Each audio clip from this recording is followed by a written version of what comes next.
Voter উপস্থিতি নিয়ে প্রশ্ন, সহিংসতা নিয়ে উদ্বেগ আর নানাবিধ শঙ্কার মাঝেই আসন্ন ত্রয়োদশ জাতীয় সংসদ নির্বাচন নিয়ে আশাবাদী অন্তর্বর্তী সরকারের পররাষ্ট্র উপদেষ্টা মোহাম্মদ তৌহিদ হোসেন।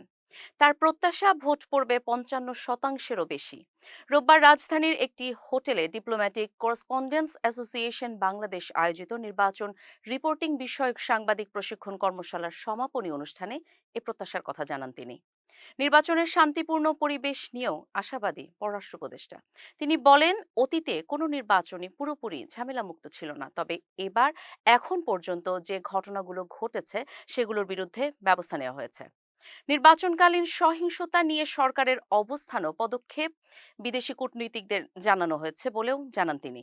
হ্যাঁ ভোট নিয়েও নানা আলোচনা চলছে রাজনৈতিক অঙ্গনে। এই বিষয় প্রশ্নের জবাবে তৌহিদ হোসেন বলেন, শুরুতে দ্বিধাদ্বন্দ্ব থাকলেও এখন বড় দলগুলো হ্যাঁ ভোটের পক্ষে অবস্থান নিয়েছে। জামায়াত, এনসিপি আগেই হ্যাঁ ভোটের পক্ষে বলেছে, পরে বিএনপির চেয়ারম্যান হ্যাঁ ভোটের পক্ষে কথা বলেছেন। বড় দলগুলো যেহেতু হ্যাঁ ভোটের পক্ষে, আমার মনে হয় হ্যাঁ ভোট খুব সহজেই হবে।